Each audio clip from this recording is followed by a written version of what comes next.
cưới. Văn Bảo và Cát Tường xin được chào mừng tất cả quý vị và các bạn. Chúng ta đang cùng đến với chương trình Yêu Là Cưới.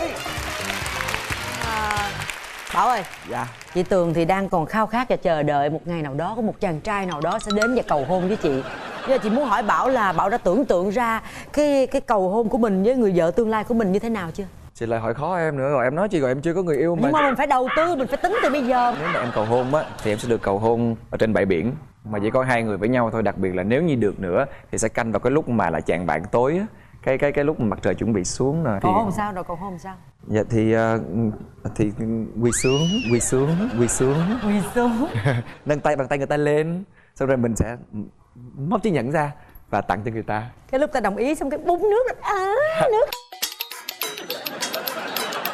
văng lên. Nhưng mà chị chưa có nói cái vế là nếu như mà người ta từ chối một cái á là em quay ra biển em bơi vô gặp một chú thủy tệ ở dưới luôn á, gặp một chú thủy tệ ở dưới luôn á. Coi như là tạo áp lực. Cái đây là cầu hôn mà buộc người ta phải chấp nhận. Đúng rồi, phải có chiều chị ơi, phải có chiều. Thưa quý vị, bạn gái nào cũng vậy, khi yêu và trước khi tiến tới hôn nhân, người ta luôn mong muốn người bạn trai của mình tỏ tình mình để làm gì? Để cho người ta cảm thấy là người ta có giá trị. Chứ thật ra có cưới hay không là trong bụng, yêu hay không là trong bụng đã biết rồi. Thưa quý vị, vậy thì trong chương trình ngày hôm nay chúng tôi cũng sẽ mời đến hai cặp đôi và để xem họ kể những câu chuyện tình của họ như thế nào. Họ có những cái gì lãng mạn hay những cái gây cấn gì trong cái cuộc sống khi mà họ yêu nhau và tìm hiểu nhau hay không. Bây giờ chúng ta sẽ đến với cặp đôi đầu tiên của ngày hôm nay. Cái nụ hôn đầu tiên hai bạn có nhớ không? Lâu lắm chị, tại vì lúc đó chỉ là học sinh thôi. Nhưng mà em thật sự luôn, thật sự mà nói luôn, bạn này không phải là cái mẫu người trong đầu. Và bây giờ xin kính mời cặp đôi đầu tiên. Đẹp quá. Mời hai bạn ngồi. Xin mời hai bạn giới thiệu đôi chút về mình đi ạ. Chào anh Quang Bảo, chào chị Cát Tường. Em là Quang Hậu, năm nay 26 tuổi, em đang làm việc tại khách sạn Nico Sài Gòn. Dạ chào chị Cát Tường, chào anh Quang Bảo. Em tên là Quý Tính, hiện tại thì em đang kinh doanh tự do. Em cũng 26 tuổi.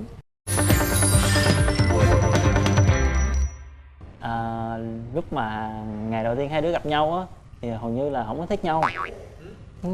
Tại vì hai đứa em bắt đầu quen là từ khi hồi hai đứa còn học chung. Lớp mấy? Học lớp 10. Lớp 10. Học chung lớp hay chung trường? Chung lớp. Lúc đó em vô trước, bạn gái em vô sau. Thì khi mà mới gặp á thì giống như là bạn em vừa vô lớp thì có mấy bạn khác á cứ ồ lên rồi cái cứ theo đuổi để ồn ào khó học lắm nên thực sự em không thích.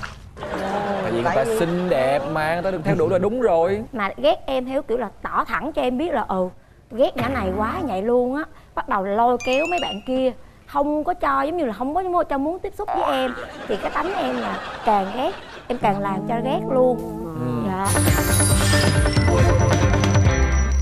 Bao nhiêu lâu sau thì hai bạn mới bắt đầu từ ghét chuyển sang là thích? Lâu lắm chị, nói chung là tại vì bạn này thích em trước, ghét là do là thích em mà không cua được em á. Nên mới ghét em. Đàn ông trai gì kỳ vậy, tự nhiên cái không thích được người ta cái ghét người ta hả? Ăn không được đập đổ cho thôi hả? Có phải từ từ mới tìm hiểu được. Bao nhiêu lâu sau thì em mới từ ghét chuyển sang thích? Chắc cũng khoảng 6 tháng tới 1 năm. Là vẫn còn trong cái năm học lớp 10. Dạ, đúng rồi. Vậy có thể gọi cái mối tình này là mối tình học trò đúng không? Rồi đến bao lâu thì hai bạn mới chính thức gọi là có hẹn hò, có tình cảm với nhau? Chắc cũng khoảng 6-7 tháng sau. Ai tỏ tình với ai trước? Thì bữa đó em nhớ là đi bò cặp vàng. Mưa lớn lắm mà lúc đó đến ngay đầu nữa, ngay đầu phà mưa lớn dữ lắm. Thì về lúc xong hai đứa về cái hồi đó còn Yahoo, hai đứa nhắn tin Yahoo, cái em mới nói tỏ tình với lại bạn gái em là tôi thích bà vậy á, phải chịu làm bạn gái tôi không? Lúc đó là xưng tôi hả? Tôi với bạn hả? Dễ thương. Tôi với bà. Tôi với bà. Ông với tôi vậy á, tại học trò mới lớp 10 mà. Nó quỷ đó. Học lo học đó. Chị ơi, hồi xưa em yêu năm lớp 11 đó chị nói về cái bị nhột nhột đó chị. Để nói rồi, chị yêu năm lớp 3. Cái nụ hôn đầu tiên hai bạn có nhớ không? Lúc nào không? Lâu lắm chị, tại vì lúc đó chỉ là học sinh thôi. Nhưng mà em thật sự luôn, thật sự mà nói luôn, bạn này không phải là cái mẫu người trong đầu của em. Ủa đẹp trai vậy mà còn không phải chứ, ý em muốn làm sao? Nhưng mà điểm nào bạn này mà em không có thích? Không phải là mẫu người có cái tật xấu hay là cái gì mà em không thích? Tại vì do không thích em đầu tiên là em đã không thích rồi. Coi như là không thích cái mẫu người á, nhìn mặt là không ưa hả? Nhìn mặt là không thích. Rồi cuối cùng sao ưa? Dạ. Ghét cỡ nào thì cho cô đó. Đó là những cái vu vơ của tuổi học trò. Đến lúc nào thì hai người mới cảm thấy là nó có cái sự chín chắn trong tình yêu và nghĩ rằng cái tình yêu này có thể đi được với nhau lâu dài? 2 năm sau. Lớp 12. Dạ đúng Có rồi. còn học chung với nhau nữa không? Còn chị. 2 năm sau mới bắt đầu thật sự là thấy cái chuyện tình cảm đó là chuyện tình cảm chín chắn rồi. Mình đến thời điểm này là hai bạn quen nhau bao nhiêu lâu? 8 năm rồi. 8 năm. Quá dài. Wow. Coi như là họ đã đi qua rất là nhiều những cái cột mốc khó khăn. Nhưng mà luôn á. chắc trong 8 năm đó chắc cũng có những đoạn phải chia tay chứ đúng không? Có chứ chị. Đó là Chị đoạn nói nào? đúng luôn á hả? Kể nha, lúc này hả, em đang bức xúc á. Bức xúc lắm hả? Ồ, cái gì bây giờ còn đang bức xúc luôn Đúng á hả? rồi chị, mà nhắc đến câu chuyện đó là em không thể nào em không bức xúc được hết trơn á. Thì giống như là từ lớp 10 đến lớp 12 coi như đó là tuổi học trò, thì ngày nào cũng gặp mặt nhau mà đâu có thể nào mà có được những cái tình cảm ngoài luồng. Em thì bắt đầu qua học đại học, bạn này thì bắt đầu là bạn đó đi làm, nhưng mà đi làm mà có những luồng gió mới nè, bắt đầu nắm tay em. Tự nhiên sao? Không dám kể. Kể đi em, kể, phải kể. Nói về gió mà tôi thấy nóng quá nè. Thì cái thời gian đó em thấy kỳ lắm, em thấy cái cảm giác lạ lắm. Phụ nữ mình hay có những cái cảm giác lạ mà. Thì Giác quan thứ 6 đúng phải rồi. không? Em đi học thì giống như là cũng ít nhắn tin, rồi giống như đi chơi chở em về sớm, rồi tin nhắn hay này nọ là hay có những cái mà kỳ kỳ. Em mới hỏi bạn trai em là anh chán em rồi đúng không, anh không còn thích em nữa hả? Thì bạn trai em mới nói là không có. Em nói em thấy anh lạ lắm. Thì bạn trai em nói vậy thôi anh lạ vậy mình chia tay. Thì em mới nói ok chia tay. Chia luôn. Đúng rồi chị, đâu có vấn đề gì đâu. Nhưng trong thời gian chia tay chị tức, mà chị đang tức lắm, sao chị không tức được, phải tìm hiểu lý do tại sao chia tay. Thì em mới hỏi cái chị mà làm chung á, là giống như là trong chỗ làm nè, mấy nhỏ đó nó lớn tuổi lắm rồi, nó thích thằng bồ em như vậy đó, nên là chị nghĩ là chắc có nhắn tin qua lại, nên là mới dám nói với em vậy. Nhưng mà có một cái nhân vật nữ nào cụ thể không, hay là chỉ là chung trong công ty thôi? Lúc mấy cái bạn mà cua bạn trai em với lại bị bạn trai em thả thính ngược lại á, là có bạn người yêu cũ nữa. Nhiều quá, thời điểm đó quá nhiều người thích mình, thích chứng tỏ là đào hoa này nọ. Ôi 20 tuổi chị đó bình thường bạn ơi, không có gì đâu. Đừng lo. Rồi chia tay bao lâu? Chia tay lâu lắm chị, nhưng mà em kể chị nghe cái chia tay đó nó dài dòng lắm. Bức xúc quá mà. Bức xúc quá. Rồi tiếp đi em. Thì coi như là chia tay được 1 ngày. Trước đó là có cái anh đó, anh đã thích em sẵn rồi. Xong luôn. Anh nó mới nhắn tin cho em đang buồn hả, có gì muốn tâm sự với anh không? Thì em mới nói là có gì đâu buồn, chia tay thôi, có gì đâu buồn. Thì bắt đầu anh đó ảnh mới tấn công em. Thì em cũng chấp nhận, tại vì điều kiện hơn bạn trai bây giờ của mình quá nhiều, mà mình lúc đó mới có 10 mấy tuổi à. Mà từ khi đang quen cái thằng đi xe máy, bây giờ mình lên được một chiếc xe khác nữa. Thằng này còn chảnh nữa. Đúng rồi chị. Xong là cái thời đó là thời 2011. Thì em cố tình kêu anh đó chở em lên rước chị đó đi làm về, để cho bạn trai em lúc đó thấy. Trời ơi, tao bỏ mày mà tao ngon hơn luôn á. Rồi lúc đó cảm giác em sao? Lúc em thấy đó cảm giác em sao? Lúc đó tự nhiên thấy buồn lắm mà tức nữa. Rồi cái Là làm gì? rồi Nhưng mà em lúc đó em có thích một người nào cụ thể không? không, chị dạng Có nghĩa là cảnh chơi vậy đang thôi. thích nhiều người mà. vậy mới rồi nhắn tin lại cho bạn gái em. Em sao? Nhắn đủ thứ hết.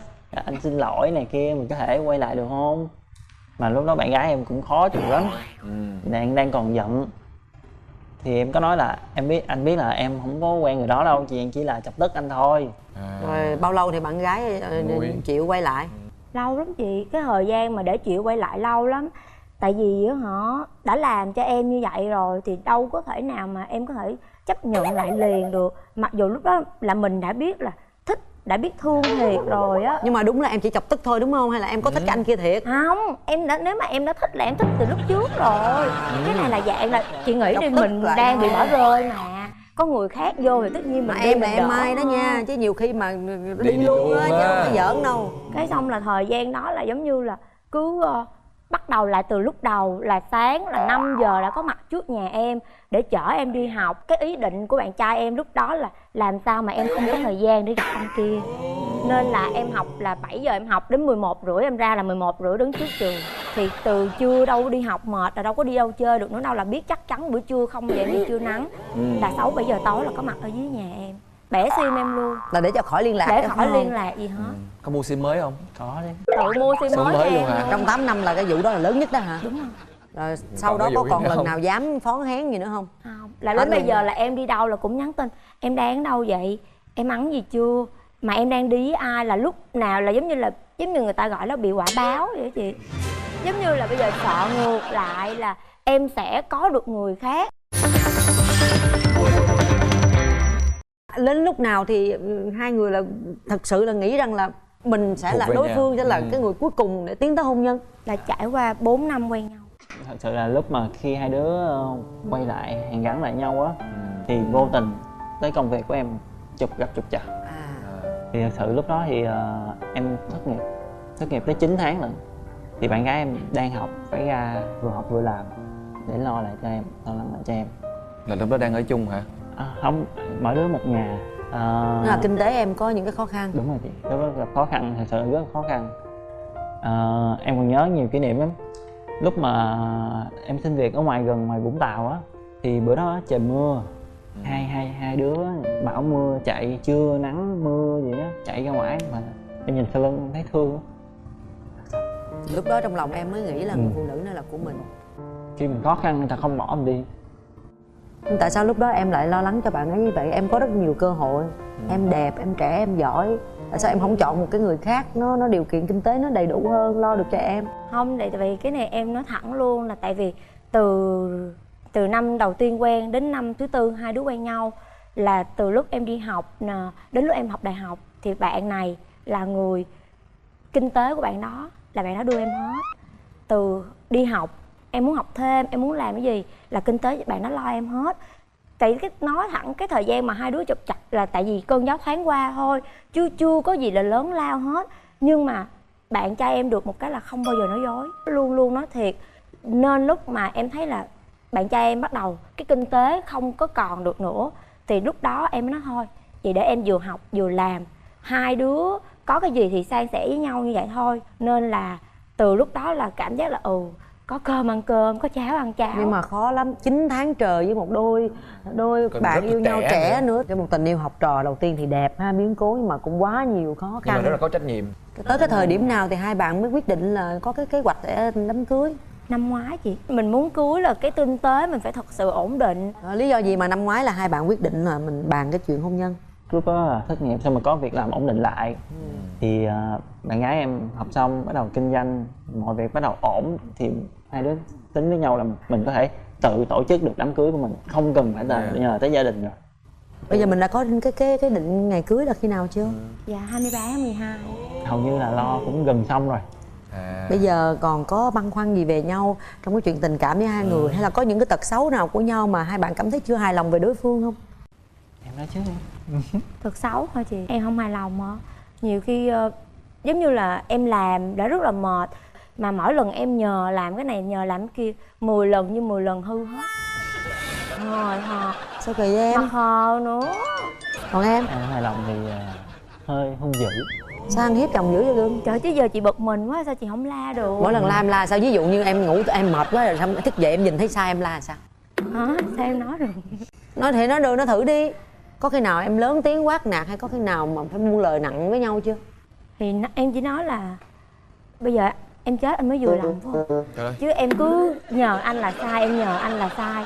Được cái tính á, là em nói là nghe, em chỉ á, là hiểu. Nhưng mà cái này là em phải uống nắng rất là nhiều. Vợ chồng thì thở ban sơn mới về như cưng. Dạ. Thôi bây giờ trên sóng truyền hình em hứa với vợ em đi. Có những cái cô ấy chưa có hài lòng đó. Hứa là mình sẽ ngoan đi. Thì anh cũng hứa với em là anh sẽ cố gắng thay đổi bản thân càng ngày càng tốt hơn để phục vụ em được nhiều hơn. Với lại thông qua chương trình anh có món quà này tặng cho em. Thực sự là hai đứa mình quen nhau 8 năm rồi,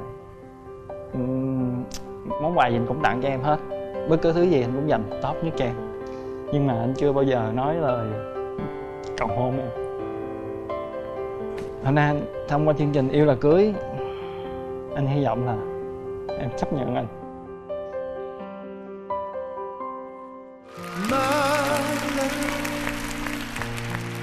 There's only you in my life, the only thing that's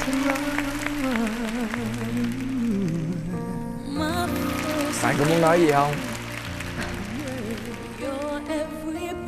Ôi không biết nói gì hết anh. Sao tự nhiên bây giờ hiền dữ vậy nè? Không mà thiệt thật sự là tại vì hai đứa quen nhau là từ tình cảm bạn bè, chưa bao giờ có những cái cảm xúc mà nó lãng mạn mà nó vậy hết á anh ơi. Thật ra đó 8 năm là một cái quãng đường quá dài, thật sự là rất dài để mà chúng ta có nhau, đó là một cái duyên rất lớn. Mỗi người nhường nhịn nhau một xíu. Thì nếu mà hôm nay em đã cũng nghe được ý bạn trai mình rồi, ví dụ mình cũng biết là em áp lực công việc, nhưng đôi lúc em cũng nhẹ nhàng một chút xíu để mình là vợ, để anh ấy cảm thấy là tự tin hơn, có thể bảo bọc được cho em. Chắc chắn là hai bạn sẽ có một cuộc sống rất là hạnh phúc. Bạn nữ cũng phải nên hứa với chồng tương lai của mình một xíu. Nhưng mà anh muốn em hết như vậy á, anh phải ráng những cái lúc mà em mà sắp sửa là stress thì anh tránh xa em ra đi. Em không thể nào mà sửa được, em nói thiệt với chị luôn. Nhưng mà em có thể là nhẹ nhàng, em chỉ có thể hứa vậy thôi. Anh nói gian sang dễ đổi, bản tính khó dời. Nhưng mà trong chương trình ngày hôm nay chị vẫn muốn em đứng lên, hai đứa đứng lên, chị vẫn muốn em nắm tay bạn trai của mình. Và cũng cái thành ý của mình là mình sẽ thay đổi dịu dàng một chút. Còn làm được hay không thì còn tùy. Em hứa là từ đây về sau thì bất cứ gì thì em cũng sẽ không có la nạt anh, hoặc là cũng không có hung dữ giống như anh nói nữa. Dạ được rồi. Hạnh phúc quá rồi đúng không? Nói chứ là hiểu nhau rồi, biết tính nhau rồi thì thôi. Nếu mà khó đổi tính quá thì hiểu cho nhau và nhường nhịn nhau chút xíu. Vậy được rồi nha. Và ngay bây giờ thì chúng ta sẽ cùng đến với phần tiếp theo, đó chính là vòng xoay may mắn. Các bạn sẽ có cơ hội nhận về cho mình rất là nhiều những cái phần quà đến từ chương trình. Đầu tiên, đó là một cặp nhẫn cưới đến từ Hưng Phát USA trị giá là 18 triệu đồng. Một suất chụp ảnh cưới trọn gói 16 triệu đồng đến từ áo cưới Milan. Một phiếu mua hàng cũng đến từ Hưng Phát USA trị giá là 3 triệu đồng. Một thẻ xem phim đến từ Cinebox trị giá 1 triệu đồng. Và dĩ nhiên, 4 phần thưởng đặc biệt nhất của chương trình đó chính là 4 bình sữa dễ thương và xinh đẹp có kèm chữ ký của Quang Bảo và Cát Tường. Mời hai bạn thực hiện vòng xoay may mắn của mình.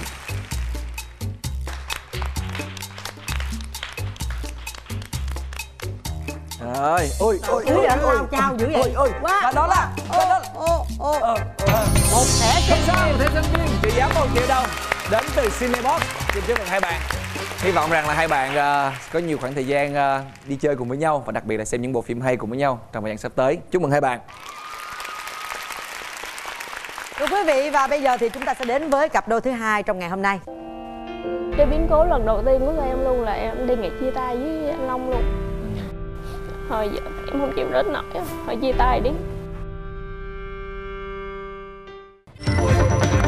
Quý vị và các bạn thân mến, ngay bây giờ chúng ta sẽ cùng chào đón cặp đôi thứ hai. Mời hai em ngồi đây. Tại sao tôi nói hai em ngồi đây? Tại vì thân thiết. Nữa hả? Lại một cặp đôi trên bạn muốn hẹn hò nữa. Vậy hả? Rồi bây giờ hai bạn giới thiệu đi. Mình tên là Trương Chí Long, thì hôm nay mình 28 tuổi, hiện tại là đây là nhân viên sale. Em tên là Trần Khánh Dung, em 27 tuổi, hiện tại là nhân viên văn phòng. Và đúng là hai bạn đã tham gia chương trình Bạn Muốn Hẹn Hò đúng không? 1, 2,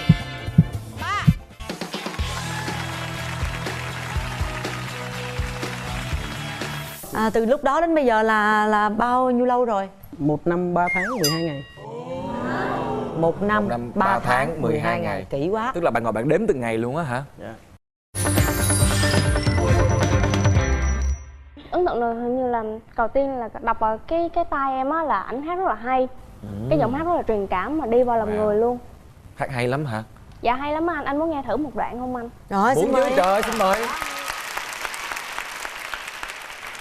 Thì mình xin tặng các bạn bài hát Chưa Bao Giờ của Trung Quân Idol.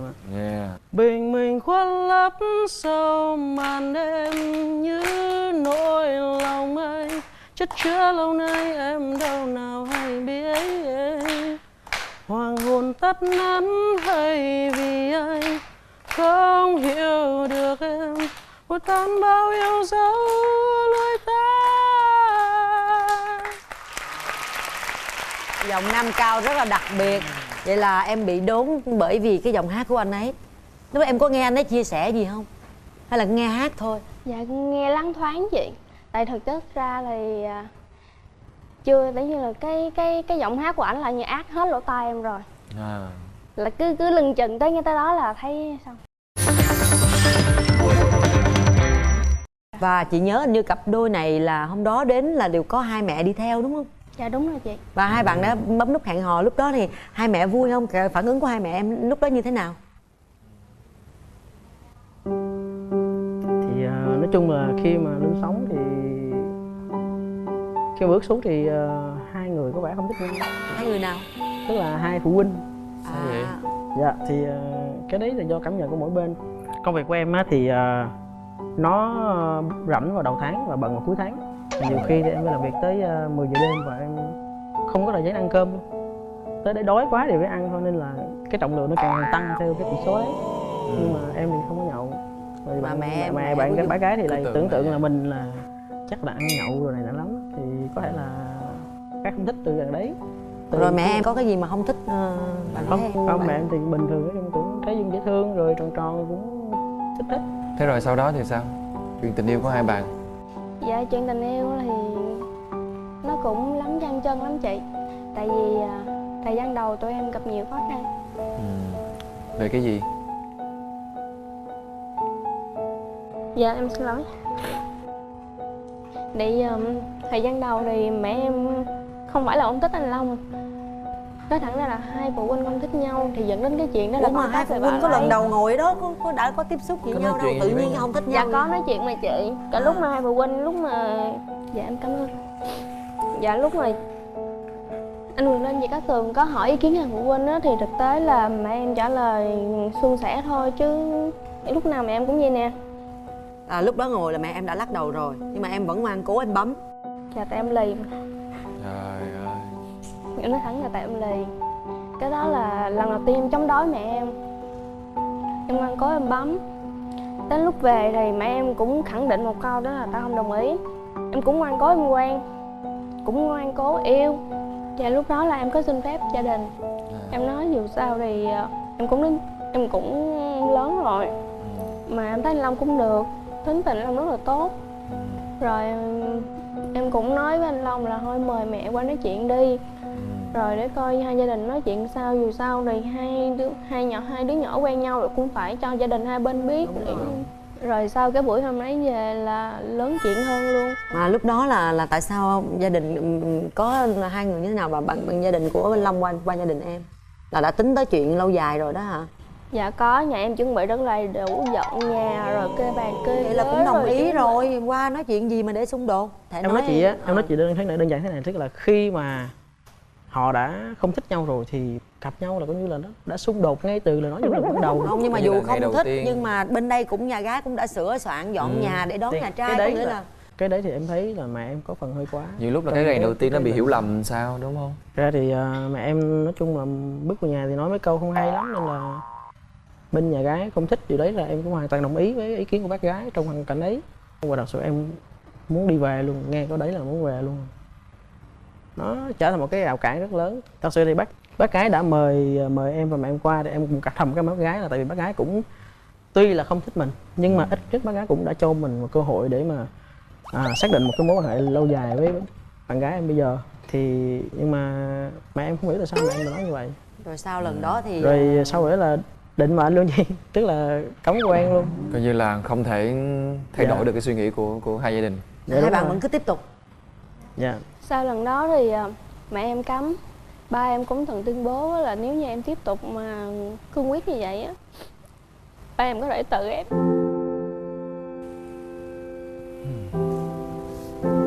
Rồi tại sao mà bây giờ hai bạn vẫn còn bên nhau, vẫn còn ngồi ở đây?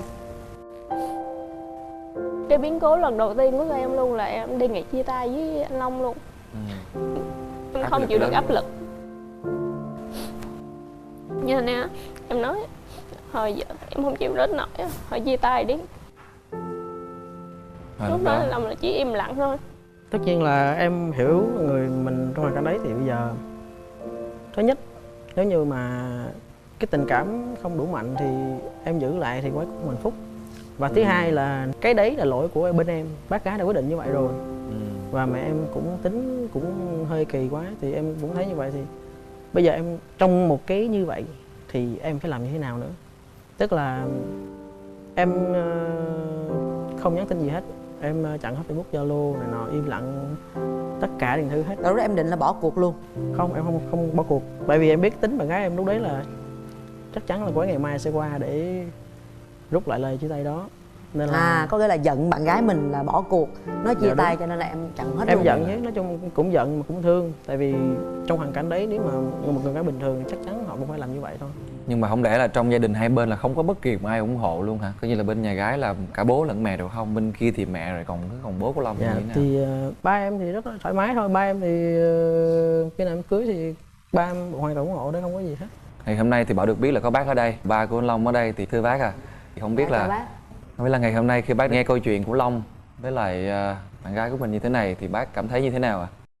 Gần đây á tôi mới về ở với thằng Long, hai anh em nó, cho nên là cái vụ mà nó quen bạn gái á tôi cũng biết sơ sơ thôi. Nhưng mà tất nhiên con nó muốn cưới vợ thì nó phải tìm hiểu, là hai đứa phải yêu nhau. Giờ là cái vụ mà hai bà mẹ, theo tôi hiểu đó, hai bà mẹ cũng khó lắm. Bà này cũng không chờ kia bà kia, thành ra là tôi cũng hết ý luôn. Thay mà đàn trai tôi có lời khuyên như vậy nè, hai đứa nó thương nhau thì để nó lấy nhau đi. Tại vì á cái câu chuyện cổ tích hồi xưa có rất nhiều, chẳng hạn là Lương Sơn Bát Chúc Anh Đài hoặc là những cái câu chuyện khác, họ không được bên nhau thì sẽ có bi kịch xảy ra. Cho nên tôi mong muốn rằng hai đứa con của chúng tôi, con của tôi và con của chị, mình là bậc cha mẹ, mình cũng nên tác hợp cho hai đứa nó. Nói chung thì á con nó lớn rồi, rồi nó cũng có tự do của nó. Tất nhiên là tôi cũng, nếu hai đứa mà cưới nhau á, tôi cũng muốn khuyên là hai đứa phải yêu thương nhau, phải tha thứ cho nhau. Tại vì chỉ có yêu thương nhau, tha thứ cho nhau, cái hôn nhân nó mới lâu bền được. Cảm ơn bác con thay mặt bên nhà gái cảm ơn bác trước. Cảm ơn bác. Thật sự là nghe những lời chia sẻ của bác xong con rồi chị Cát Tường đây, chắc là tất cả quý vị khán giả đang theo dõi chương trình cũng cảm thấy là nhẹ bớt phần nào, bởi vì ít ra là cũng còn có một người trong hai gia đình đang rất là ủng hộ cho mối quan hệ này. Nhưng mà chị muốn hỏi thật hai em là bây giờ hai em đã có định kế hoạch là mình sẽ tiến tới với nhau chưa? Dạ có chị. Bây giờ đã còn những khó khăn gì nữa không? Bây giờ thì gia đình đã đồng ý chưa? Mẹ em đã đồng ý chưa? Dạ, thì sau cái biến cố lần đó là em theo như là em phải nói dối là hai đứa em chia tay rồi. Đến bây giờ thì hai đứa em vẫn gọi là âm thầm quen nhau thôi. Nói âm thầm cũng không đúng, mà gọi là hai đứa em hoàn toàn không ra mặt. Ủa vậy thì em tính đám cưới là tính làm sao? Thế tại sao bạn quyết định là lên chương trình này khi mà bạn còn đang rất là nhiều cái khó khăn như thế? Tại vì em muốn thông qua chương trình này á, em mà gửi lời đến gia đình em là tại vì em biết á, mẹ em muốn em á là lấy một người tốt hơn. Nhưng mà em đã kể ra là em chỉ muốn một người phù hợp với mình thôi. Em đâu cần người tốt nhưng mà không thương em, không yêu em mà cũng cứ như không mà. Anh Long thật sự là không phải là người tốt nhất, nhưng mà anh Long là người phù hợp nhất. Ngoài ba mẹ em ra, ảnh là người thương em, lo cho em nhiều nhất. Bởi vì em muốn ở bên cạnh ảnh. Và bạn đã chắc chắn với quyết định của mình. Long thì sao? Dạ thì tính bạn gái em thì nói chung là ngoài tính trẻ con và hay gọi là giờ cái chấm thớt rồi linh tinh này nọ thì mọi thứ đều ok hết. Em mới dọn riêng cách đây được chắc được tầm 9 tháng, nên là mọi thứ đều khó khăn hết. Bạn gái em thì thông cảm hoàn toàn cái chuyện đấy, rồi ủng hộ em trong mọi việc. Khi em làm cái gì em cũng hỏi ý kiến bạn gái em, không phải em hỏi để em làm, mà em hỏi để có người ủng hộ thôi. Tại vì ở một cái tuổi như em thế này thì em cũng từng yêu rất là nhiều, rồi nhiều người vì tiền hay là vì những cái xa xỉ cuộc sống họ rời mình đi rất là đơn giản. Nhưng mà sau từng ấy những khó khăn, từng ấy những biến cố và thậm chí là những cái sự từ bỏ của gia đình luôn, Dung vẫn lựa chọn em, thì đó đều có may mắn và em sẽ không có để cái may mắn này vượt qua tới mình. Và em tự hào vì em có một người yêu như vậy. Thật ra thì trong cái gia đình của Dung và của em thì có những mối quan hệ nó rất là phức tạp. Thì em cũng hoàn toàn hiểu cái hoàn cảnh đấy. Thì thông qua chương trình em cũng muốn gửi đến bác gái là nếu như con cưới được Dung thì con sẵn sàng ở rể, bởi vì con biết là Dung là sự liên kết của gia đình và là tình cảm lớn nhất của bác gái đặt dành cho con gái mình. Nên là dù thế nào thì con cũng không có chia rẽ tình cảm đấy. Con hứa một điều là trong cuộc sống này nếu như con có thể làm tất cả những gì tốt đẹp nhất cho Dung thì con sẽ làm như vậy. Nhưng mà em nghĩ rằng là đối với mối quan hệ thì ai cũng mong muốn có được cái sự ủng hộ của cha mẹ hết. Chị nghĩ là chị không biết là ba mẹ em có đang theo dõi chương trình này hay không. Nhưng mà chị nghĩ rằng là nếu như ba mẹ em đang có theo dõi thì chắc cũng sẽ hiểu, ba mẹ nào cũng thương con hết á. Rồi, bây giờ thì các Tường cũng không biết là mẹ của Dung thì bác có đang theo dõi chương trình này hay không. Nhưng mà từ nãy giờ nghe được câu chuyện mà hai bạn đây chia sẻ cũng như là ý kiến của bác trai, thì thật sự các Tường cũng mạn phép xin bác gái hãy lắng nghe lời chia sẻ của hai bạn trẻ, hãy nghe mong muốn của hai bạn, có thể giải bày cái tình cảm của mình. Đầu tiên thì con xin lỗi ba mẹ trước. Đó là không có sự đồng ý của ba mẹ mà con đã tham gia chương trình. Tuy nhiên là con muốn thông qua chương trình này để mong được sự chấp nhận của ba mẹ. Con thương ba mẹ, đó là từ thật tâm con. Nhưng mà con vẫn muốn có một người bên cạnh mình, chăm sóc, thương yêu mình. Và người con chọn là anh Long. Con xin ba mẹ ủng hộ cho con. Mong hai bác chấp thuận cho con và Dung được cưới nhau thì con sẽ cố gắng hết sức để mình mang lại hạnh phúc cho cô ấy, và con sẽ cố gắng để Dung không phải khổ và lúc nào cũng đầy đủ sung túc ạ. Dạ, kính thưa bác, thì bây giờ các Tường cũng muốn nói một cái suy nghĩ của các Tường ngay lúc này. Với cương vị là một bà Mai đã từng làm mai mối cho hai bạn này trên chương trình Bạn Muốn Hẹn Hò, và ngày hôm nay lại một cái nhân duyên nữa lại gặp hai bạn trong chương trình Yêu Là Cưới, thì thật sự là Tường nghĩ, tại vì Tường cũng là một người mẹ và con Tường cũng đang lớn, và Tường nghĩ rằng đôi lúc mình rất là yêu thương con cái của mình mà muốn điều gì tốt nhất đến với con, nhưng mà có những cái sự quyết định ở đây các Tường thấy rõ ràng là em gái đã quyết tâm.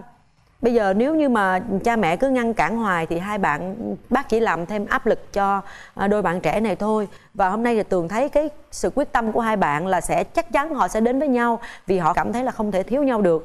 Nếu như mà không được sự ủng hộ của các bậc phụ huynh thì chắc chắn các bạn đã không bao giờ có được một cái hạnh phúc trọn vẹn. Và với cương vị là một người làm cha làm mẹ thì các Tường cũng hy vọng là bác hãy mở lòng ra, hãy thử đón nhận Long cũng coi như là một đứa con của mình, với cái thành ý của Long cũng như là với gia đình của Long. Hy vọng là hai bác sẽ ủng hộ để mà cho hai bạn này có một cái đám cưới thật là viên mãn, thật sự hạnh phúc. Rất là mong bác đang theo dõi chương trình và hãy lắng nghe và hiểu được những điều mà các Tường cũng như hai bạn đang chia sẻ. Cảm ơn bác. Riêng hai em thì hai em hãy cố lên. Chị tin là với một cái tình yêu và một cái sự quyết tâm, cái kiên định của mình thì hai em sẽ thuyết phục được ba mẹ, và hy vọng chương trình hôm nay phát sóng lên thì mẹ của em sẽ mở lòng mình và đón nhận hai bạn. Chắc chắn là sẽ có một đám cưới được sự chứng kiến của cả hai gia đình, một cuộc sống rất là hạnh phúc. Cố gắng lên nha. Cảm ơn chị. Nhân đây thì em cũng muốn mạn phép chương trình là em và Dung cũng quen nhau được 1 năm hơn 3 tháng rồi. Thời gian cũng đủ dài, chia tay chắc cũng hơn 10 lần. Và mỗi lần Dung chia tay thì em không có nói câu gì hết. Em cũng không bao giờ em la mắng hay là làm bất cứ một hành động gì hết. Em chỉ im lặng thôi. Rồi và em biết chắc là ngày mai Dung lại qua và không chia tay nữa. Thì mỗi ngày, mỗi lần như vậy thì em cảm thấy là Dung với em càng gắn kết hơn, và em muốn em có đồng ý lần nữa.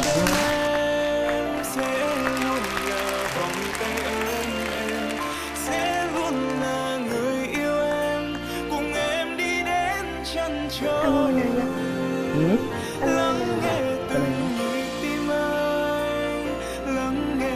Tay em bự lắm, đâu có vừa đâu. Nếu mà đeo như vậy là chặt vô luôn, là không tháo ra được đâu. Nhưng mà đã hứa là đi với nhau suốt cuộc đời rồi đúng không? Thì cố gắng hai bạn nha. Không vừa hả? Dạ vừa chị, cỡ nào cũng phải vừa. Cỡ nào cũng phải vừa. Sẽ ráng vừa được. Ngày hôm nay có lẽ là một trong những cái số rất là nhiều cảm xúc của Bảo với chị Cát Tường. Tình yêu mà, tình yêu nào là không có khó khăn của nó đúng không? Có tình yêu á thì phải đôi khi chúng ta bị một cơn gió nào đó hay là bị một cơn nắng nào đó làm chúng ta bị gục ngã. Rồi cũng có những tình yêu phải vượt qua thử thách đến từ những người thân trong gia đình của mình. Nhưng mà Quang Bảo và Cát Tường luôn tin rằng nếu như các bạn yêu nhau một cách chân thành thì tình yêu của các bạn sẽ mãi mãi viên mãn và hạnh phúc. Chúc các bạn sẽ luôn luôn hạnh phúc.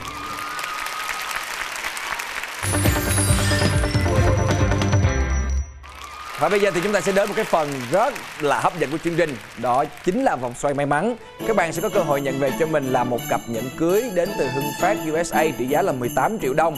Hay là các bạn cũng có thể nhận về cho mình là một suất chụp ảnh cưới trọn gói đến từ áo cưới Milan trị giá 16 triệu đồng. Hay là một phiếu mua hàng trị giá 3 triệu đồng đến từ Hưng Phát USA. Và bên cạnh đó thì còn có một thẻ xem phim đến từ Cinebox trị giá 1 triệu đồng. Và ngoài ra thì cơ hội nhận về 4 bình sữa vẫn đang chờ đón các bạn. Quay đi hai em. Là gì đây? Là gì đây? Đằng sau có đoạn cuối nào nó cũng dùng dằn vậy.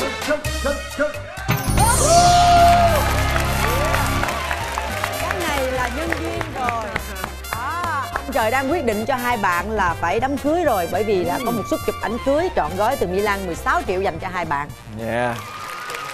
Chúng tôi sẽ chờ tin vui từ hai bạn.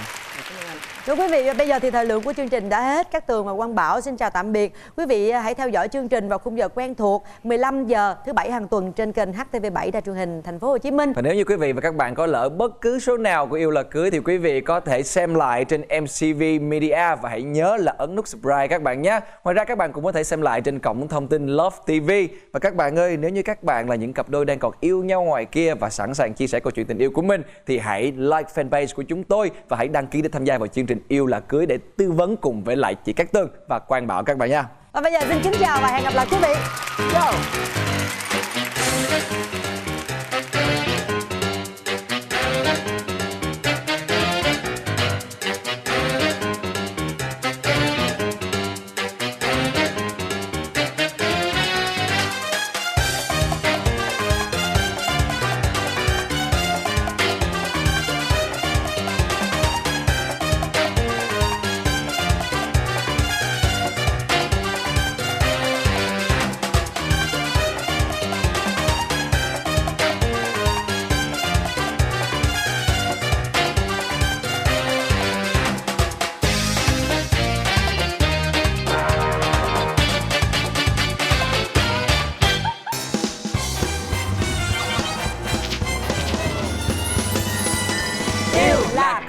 Thì em cũng giới thiệu đây là chị gái vua lên thi đại học. Trời ơi, cái gì trất quớt vậy ông? Bừng sáng nguyên cả một bầu trời. Xong rồi anh quay xuống lớp, anh cười thật là tươi. Xong rồi em cứ thấy lấp lánh chiếu cho mắt vậy. Trời ơi, xong rồi em bảo chết rồi, trúng tim rồi.